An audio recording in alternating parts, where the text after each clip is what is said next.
временное правительство бетин карап туруп сурайт элем да. Вот у вас этого не было, откуда у вас это появилось? И я думаю, также любой гражданин Кыргызской республики, сосед, друг, родственник, он знает, кто прав, кто виноват. Анткени деген эчтекеси жок адам, өмүр бою госслужбада иштеп жүрүп туруп, внезапно байып кеткен адамга любой мага окшогон адам мындай жаш өкүл болуу, бизнестен особенно келген адамдардын суроосу анан жооп бере эле болот. Как ты это получил? Ты просто наворовал, отобрал, украл, рейдерством занимался, мародерством занимался. Чем бы ты ни занимался, оценка одна. Если это не задекларировано, если это не получено путем какого-то бизнеса, а жөндөн жөн эле 2010-дон 17-ге чейин байып алдың, кайсы жерден кантип ушуну алып алдың деген эле сөз да.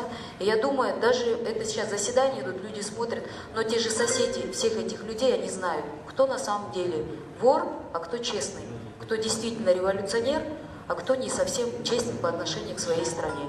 Менде баягы фактылар турат, үйлөрдүн адресине чейин бул 200 миң, 500 миң долларлык мүлктөрдү, үйлөрдү салган да, үйлөрдү алган. Ошолор каяктан келди? Мен ошону эле сурайын деп атам да. Биз мародерду өз издеп жүрөбүз, а чыныгы мародер мына буякта жүрөт да. Биринчиси Жалал Абад областында Токтогул районундагы Чычкан капчыгайынын ичинде жайгашкан 2000 чарчы квадрат метр минигес жайгашкан жер. Бүгүнкү күндө ал Текебаева Айгүл Турганбаеванын атында 2000 чарчы метр квадрат анын атында турат. Аренда срогу бүтүптүр 2007-жылкы кезде, бирок бүгүнкү күндө ошол кишинин атында турат. Экинчиси, ошол эле жерде Чычкан капчыгайында Текебаева Айгүл Турганбаевнага 2003-жылы сатылып алынган да кафе катталып турат. Ал жерде участоктун көлөмү 1000 метр чарчы квадрат. Ал эми курулганы 76 метр квадрат. 11 миң сомго сатылып алынган экен, 2003-жылдан бери ушул кишинин атында турат. Үчүнчү кыймылсыз мүлк Текебаева Айгүл Турганбаеванын атында. Бул жанагы Орто Сайда балык кумар 46-үйдө деп көрсөтүлгөн. Масал маалымат каражаттарында бул чоң үй деп көрсөтүлүп атат, жана особняк деп. Бирок биздин базада бул азырынча участок катары өтүп атат. Анткени ал жерде эксплуатацияга бериле элек болсо керек. Бул 2011-жылы Текебаева Айгүл Турганбаевна тарабынан 7 февралда сатылып алынган экен.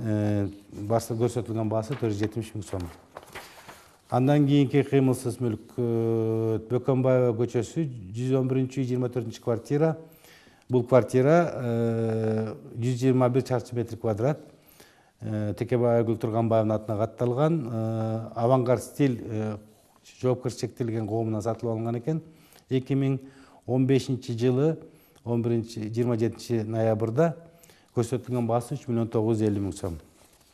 Кийинкиси Бишкек шаарында ошол эле үйдө парковка деп коет, парковочный место деп коет, ошол машина кое турган жай, ошол үйдүн подвалында болсо керек.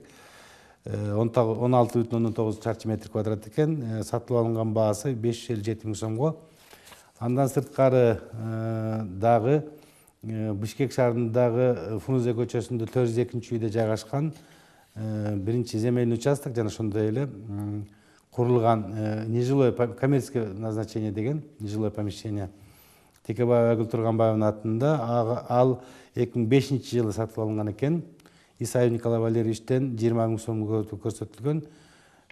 Жердин чоңдугу 718 чарчы метр квадрат. Ал эми курулган ошол жерде турган зданиянын көлөмү 517 метр квадратты түзөт экен. Андан кийинки дагы бир Чаргынова Айгүл Токтогуловна деген атына келип түшкөн запрос болгон. Бул жерде ошол масал маалымат каражаттарында Атамекен офис деп көрсөтүлгөн. Биздин базада Чаргынова Айгүл Токтогуловнун атына катталган. Бул 2013-жылы 17 октябрда сатылып алынган экен. Участоктун чоңдугу 439 метр квадрат. Ал жерде 4 этаж здание турат. Эксплуатацияга берилек болсо керек. Көрсөтүлгөн баасы 2.544 миң сом.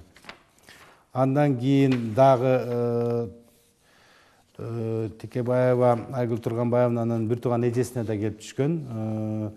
Тыныстанова Баетова көчөсүнүн кесилишиндеги 300 метр квадрат болгон жер тилкеси. Андан кийинки акыркысы бул Өмүрөк Чиркештин өзүнө келген. Бишкек шаарында Тыналиев көчөсүндө 9-үйдөгү бул жер тилкеси 800 метр квадрат